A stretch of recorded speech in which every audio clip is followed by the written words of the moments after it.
Hey everyone, welcome back to my channel. இன்றைக்கி நம்ம பார்க்க போகிறது ஒரு ஸ்வீட்டோட ரெசிபி. ஆமாம், தீபாவளி எல்லாம் கிட்ட வருது. எல்லார் வீட்லேயும் ப்ரிப்பரேஷன் எல்லாம் தொடங்கியிருப்பீங்க. எப்படியும் ஸ்வீட் சாப்பிடக்கூடாதுன்னு சொன்னாலும் இந்த மாதிரி அக்கேஷன் டைமில் வந்து ஸ்வீட் இல்லாத வீடு கண்டிப்பாக இருக்காது. ஸோ நம்ம கடையிலிருந்து வாங்கி சாப்பிட்றதுக்கு பதிலாக எந்த ஒரு ஆடட் கெமிக்கல்ஸும் இல்லாமல் வீட்டிலே செஞ்சு சாப்பிடும்போது ரொம்ப ஹெல்த்தியாகவும் இருக்கும். அதே நேரத்தில் நம்ம எவ்வளோ வேணும்னாலும் நமக்கு தேவையான அளவுக்கு நம்ம செஞ்சுக்கலாம்.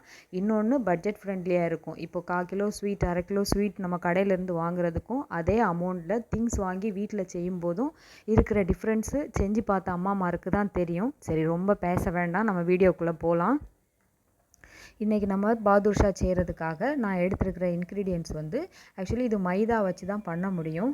கோதுமை வச்செல்லாம் பண்ண முடியாது. கோதுமை வச்சு பண்ணுனா ரொம்ப ஹார்டாகிடுது. அதனால் கோதுமை வச்சு பண்ண முடியாது. இதுக்கு நான் வந்து 1 கப் மைதா மாவு எடுத்திருக்கேன்.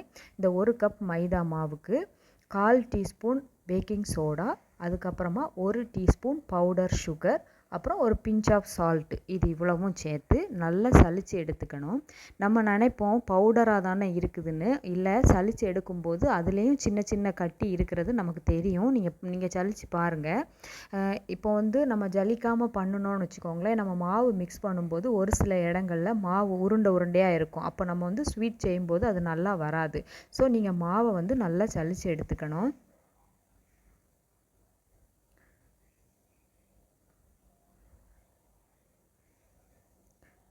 இதோ பாருங்கள், சின்ன சின்னதாக இருக்குது பார்த்தீங்களா? இந்த மாதிரி இருக்கும். ஸோ இதை அவாய்ட் பண்ணுறதுக்காக தான் நம்ம சலித்து எடுத்துக்கிறோம். இப்போ மாவை சலித்து எடுத்தாச்சு. இதுக்கு கூட நம்ம வந்து நெய் ஆட் பண்ணுறோம். இது வந்து நான் உருக்குன நெய் வந்து ஆட் பண்ணியிருக்கேன். உருக்குன நெய் வந்து இதில் சேர்த்துக்கோங்க.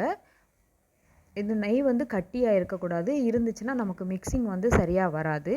நெய் போட்டாச்சு. இதுக்கு கூட இன்னும் 4 டீஸ்பூன் வந்து கட்டியான தயிர் ஆட் பண்ணணும். இது நான் வீட்டிலே செஞ்ச தயிர் தான். ஸோ அதனால் நான் கப்பில் வச்சுருக்கேன். நீங்கள் கடையில் இருக்கிறதும் யூஸ் பண்ணிக்கலாம். 4 டீஸ்பூன், டேபிள் ஸ்பூன் கிடையாது, டீஸ்பூன், 4 டீஸ்பூன் தயிர் ஆட் பண்ணிக்கோங்க. இது ரொம்ப புளிப்பு இல்லாத தயிராக பார்த்துக்கோங்க. இல்லைனா ஸ்வீட்டில் வந்து கொஞ்சம் புளிப்பு டேஸ்ட் ரொம்பயா தெரியும். ஸோ இவ்வளவும் சேர்த்து மாவை வந்து நீங்கள் மிக்ஸ் பண்ணணும். மாவு மிக்ஸ் பண்ணும்போது நம்மளோட கையில் நம்ம இந்த சப்பாத்தி மாவுலாம் எப்படி பிணைவோம் அப்படி பிணையக்கூடாது. இதை வந்து மாவு வந்து கொஞ்சம் சாஃப்டாக பிணையணும். ஸோ இது வந்து நம்ம ஃபிங்கர்ஸ் மட்டும் யூஸ் பண்ணி பிணையிறது தான் கொஞ்சம் கரெக்டாக இருக்கும். இதை நீங்கள் மிக்ஸ் பண்ணி பாருங்கள். உங்களுக்கு ஒரு வேளை கரெக்டாக வந்துச்சுன்னா ஓகே. அப்படி இல்லைன்னா நீங்கள் ஒரு 2-3 டீஸ்பூன் வந்து தண்ணி ஆட் பண்ணிக்கலாம். 2-3 டீஸ்பூன் சொல்லும்போது ஒரு 1/4 கிளாஸுக்கு குறைவாக எடுத்துக்கோங்க. நீங்கள் அந்த தண்ணி வந்து உங்களுக்கு கொஞ்சம் கொஞ்சமாக விட்டு பாருங்கள். உங்களுக்கு வந்து மாவு பிணையிறதுக்கு கரெக்டாக வந்துருச்சு பதம் அப்படின்னா நீங்கள் தண்ணி ஊற்றுறத ஸ்டாப் பண்ணிக்கணும். கொஞ்சம் கொஞ்சமாக ஊற்றி பார்த்தா தான் கரெக்டாக வரும்.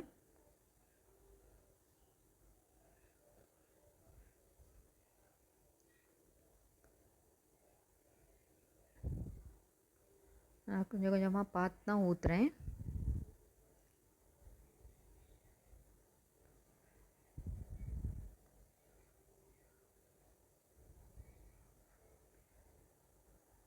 எனக்கு இன்னும் கொஞ்சம் தண்ணி வேணும். ஆட் பண்ணிவிட்டு நல்லா பிணைஞ்சிக்கோங்க. ரொம்ப அழுத்தி பிணையக்கூடாது, ரொம்ப சாஃப்டாக தான் பிணையணும்.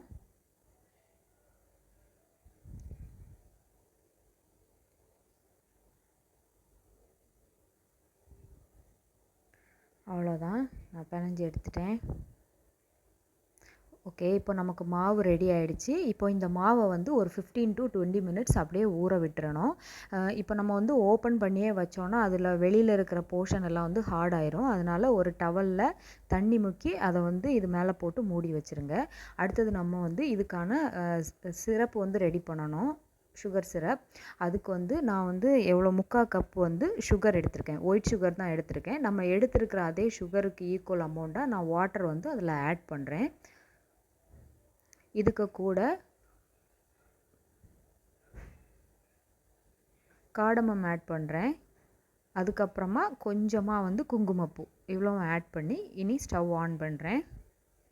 ஸ்டவ் வந்து முதல்ல நான் வந்து அது கொதிக்கிறது வரைக்கும் ஹையில் வைக்கிறேன். அதுக்கப்புறமா வந்து லோ ஃப்ளேமில் விட்டு தான் நான் அந்த ஜீரா வந்து ரெடி பண்ணுறேன்.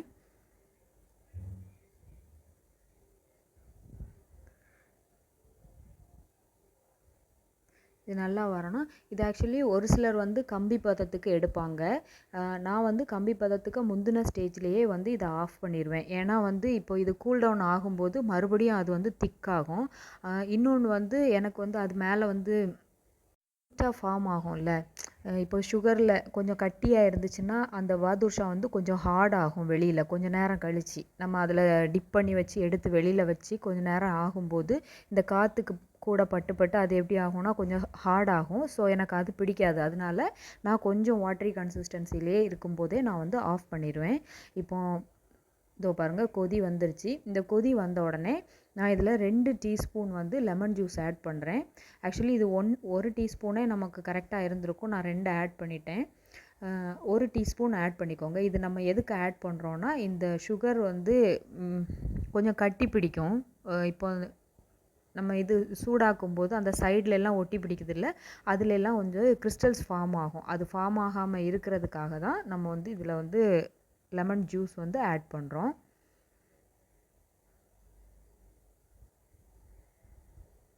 கொதிச்சிருச்சு. இப்போ நான் சிம்மில் போட்டுட்டேன். இது கொஞ்சம் டைம் ஆகும். இதுக்கு மட்டும்தான் கொஞ்சம் டைம் ஆகும். ஒரு 5 to 10 minutes ஆகும் இது ரெடி ஆகிறதுக்கு.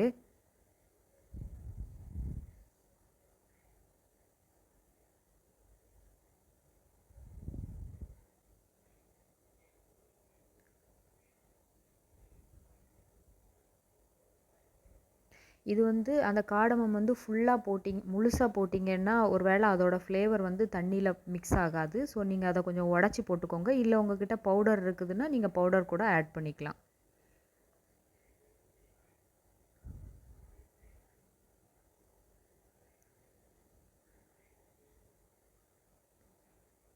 எனக்கு போதும். எனக்கு இந்த பதம் போதும். கரெக்டாக இருக்கும். நான் இப்போ வந்து இதை ஆஃப் பண்ணி எடுத்துக்கிறேன். இப்போ நமக்கு மாவும் ரெடியாக இருக்குது, ஜீராவும் ரெடியாக இருக்குது. இப்போ இனிமேல் நம்ம வந்து மாவை உருட்டி எடுக்க வேண்டியது தான். இதோ பாருங்கள் தண்ணி மாதிரி இருக்கும். ஆனால் இது கொஞ்சம் நேரம் கழியும் போது கொஞ்சம் திக்காக ஆகிடும் அந்த சுகர் சிரப்பு. இப்போது மாவும் நல்லா சாஃப்ட் ஆகிடுச்சு. இதோ பாருங்கள், அவ்வளோதான். இப்போ வந்து மாவை கொஞ்சம் கொஞ்சமாக எடுத்து கையில் வச்சு உருட்டி நம்ம அந்த பாதுஷாவோட ஷேப் இருக்குல்ல அது ரெடி பண்ணணும். அவ்வளோதான்.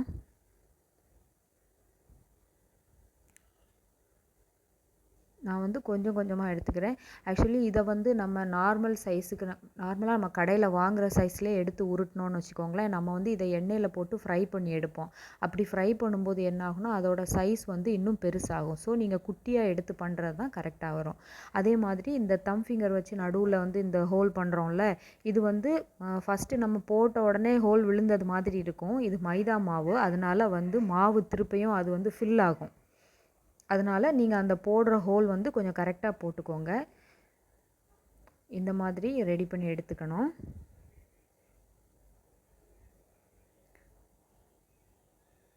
ஒருவேளை உங்களுக்கு வந்து வெடித்து வர மாதிரி இருக்குதுன்னா இந்த மாதிரி மாவை திருப்பி திருப்பி எடுத்துட்டு மறுபடி வச்சு அமுக்கிட்டு நீங்கள் தம் ஃபிங்கர் வச்சு ப்ரெஸ் பண்ணிங்கன்னா கரெக்டாக இருக்கும்.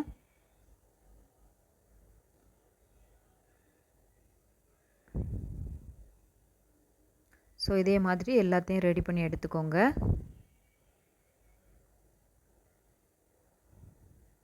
எல்லாம் ரெடி பண்ணியாச்சு.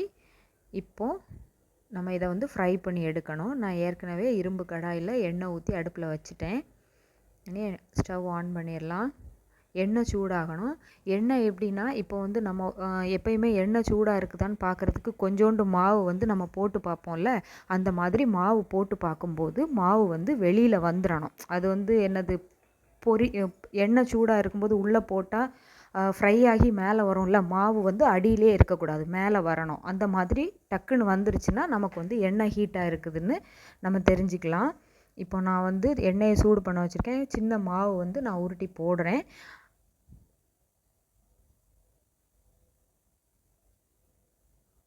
அதே மாதிரி இந்த இது ஃப்ரை பண்ணும்போது எப்பயுமே ஹைலையோ இல்லை மீடியம்லேயோ ஃப்ளேம் இருக்கக்கூடாது. எவ்வளோ தூரத்துக்கு லோ ஃப்ளேமில் இருக்க முடியுமோ அவ்வளோ தூரத்துக்கு லோ ஃப்ளேமில் இருந்து கம்மியான ஹீட்டில் தான் அந்த பாதுஷா வந்து ஃப்ரை ஆகணும். இங்கே பாருங்கள், நான் போட்டு பார்த்துட்டேன். இது டக்குன்னு எனக்கு மேலே வரல. அப்போ எண்ணெய் சூடாகிறதுக்கு இன்னும் ஒரு 2 நிமிஷம் ஆகும்.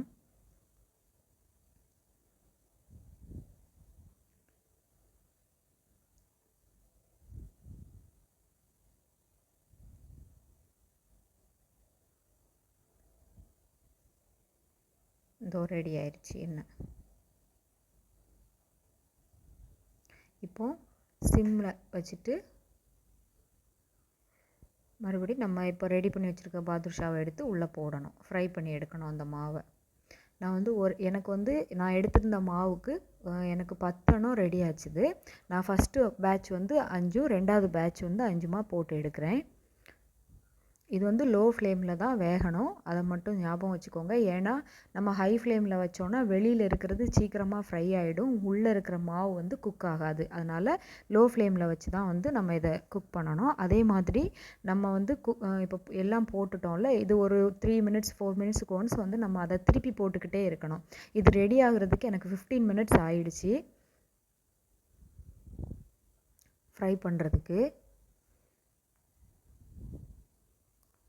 பாருங்கள், இதை நம்ம வந்து திருப்பி போட்டுகிட்டே இருக்கணும். இப்போ நம்ம எண்ணெய் சூடாக இருந்ததுனால இப்போ நம்ம ஃபஸ்ட்டு போட்ட அந்த சைடு கீழே பக்கம் இருக்குல்ல, அது வந்து உடனே எனக்கு வந்து ப்ரௌன் ஆகிருக்கும் பாருங்கள். இதோ பாருங்கள். ஸோ ஒரே சைடு வந்து அடியில் இருக்கும்போது அது வந்து ரொம்ப கரிஞ்சிரும். அதனால் நம்ம இதை திருப்பி போட்டுகிட்டே இருக்கணும்.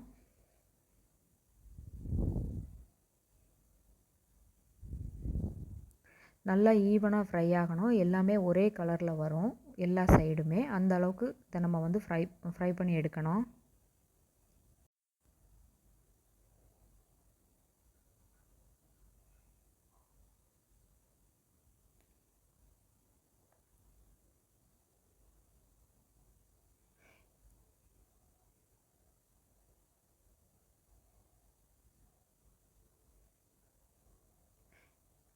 இதே டைமில் நீங்கள் வந்து ஒரு டிஷ்யூ பேப்பர், கிச்சன் டிஷ்யூ இருக்குல்ல, அது ஏதாவது ஒரு பாத்திரத்தில் போட்டு வச்சுக்கோங்க. நம்ம இதை ஃப்ரை பண்ணதை எடுத்து வந்து அதில் ஆற வைக்கிறதுக்கு லைட்டாக ஒரு 2 மினிட்ஸ் ஆறினா போதும்.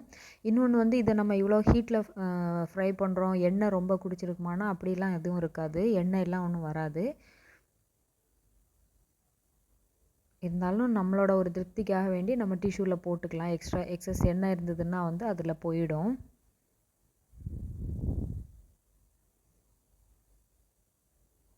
அவ்வளோதான், எனக்கு ரெடி ஆகிடுச்சு.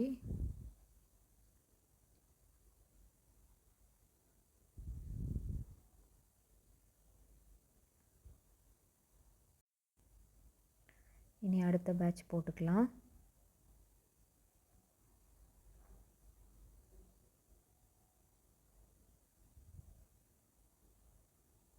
இது ஆக்சுவலி வடைக்கு போடுற மாதிரி தான் நடுவில் ஓட்டை போடணும். ஆனால் வடைக்கு என்னென்னா 2 பக்கமுமே ஹோல் இருக்கும். ஆனால் இதில் எப்படின்னா ஒரு சைடு மட்டும் இருக்கும், கீழ்ப்பக்கத்தில் வந்து ஃபில்லாக தான் இருக்கும், ஹோல் இருக்காது.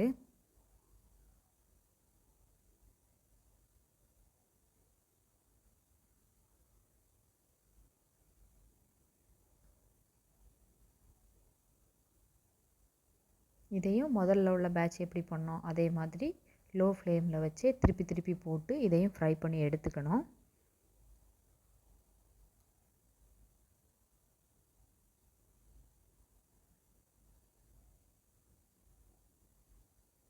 இது கீழே ஒட்டியெல்லாம் பிடிக்காது, அதனால ஒன்றும் பயப்படுறதுக்கு இல்லை. ரொம்ப மாவு வந்து தண்ணியாக இருந்தால் தான் வந்து கீழே ஒட்டி பிடிக்கும். நம்ம எண்ணெயில் போடுற பொருள் வந்து கீழே ஒட்டி பிடிக்கும், இது வந்து அப்படி ஒட்டி பிடிக்காது. ஸோ இது குக் ஆகட்டும். அதே டைமில் வந்து நமக்கு இந்த ஜீரா இருக்குல்ல, இதோட ஹீட்டை வந்து பார்த்துக்கோங்க. இது வந்து ரொம்ப ரூம் டெம்பரேச்சரில் இருக்கக்கூடாது, லைட்டான ஹீட் வந்து கண்டிப்பாக இருக்கணும். அப்போ தான் வந்து நம்ம பாதுஷா உள்ளே போடும்போது அந்த சூடுக்கு வந்து இந்த ஸ்வீட்னஸ் வந்து உள்ளே போகும், இல்லைன்னா போகாது. இப்போது இதை போட்டு வச்சுக்கலாம். உங்களுக்கு வந்து பாதுஷா வந்து லைட்டான ஸ்வீட்னஸ் இருந்தால் போதும் அப்படின்னு நினச்சிங்கன்னா நீங்கள் வந்து ஒரு 5 மினிட்ஸில் நீங்கள் இதை ஜீராவில் போட்டுட்டு எடுத்துடலாம். இல்லை ரொம்ப சாஃப்டாக வேணும், ரொம்ப அது ஜீராவில் ஊறி வேணும் அப்படின்னு நீங்கள் நினச்சிங்கன்னா நீங்கள் வந்து ஒரு 10 to 15 மினிட்ஸ் இதிலே ஊற விட்டுறணும். இதோ பாருங்கள், எப்படி ஒரு கொஞ்சம் திருப்பி போட்டோம்னாலே அதுக்குள்ளே அப்சர்வ் ஆகிடும்.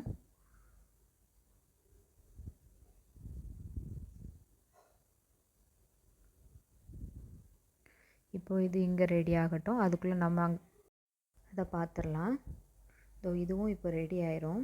இந்த வீடியோவோட கீழே டிஸ்கிரிப்ஷனில் வந்து இதோட ஃபுல் டீட்டெயில்ஸ் கொடுக்குறேன், குவான்டிட்டி எல்லாம் நீங்கள் அதை செக் பண்ணிக்கோங்க. அவ்வளோதான். இதையும் அதே மாதிரி ஃப்ரை பண்ணி எடுத்து ஜீராவில் போட்டு ஒரு 10 to 15 மினிட்ஸ் வச்சு நம்ம எடுத்துட்டோன்னா நம்மளோட பாதுஷா ரெடி ஆயிடுச்சு.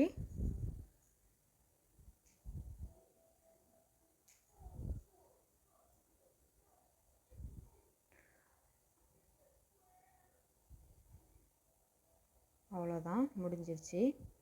உங்களுக்கு இந்த வீடியோ பிடிச்சிருக்குன்னு நினைக்கிறேன். உங்களுக்கு இந்த வீடியோ பிடிச்சிருந்துச்சுன்னா லைக் பண்ணுங்கள், ஷேர் பண்ணுங்கள். மறக்காமல் என்னோடய சேனலுக்கு.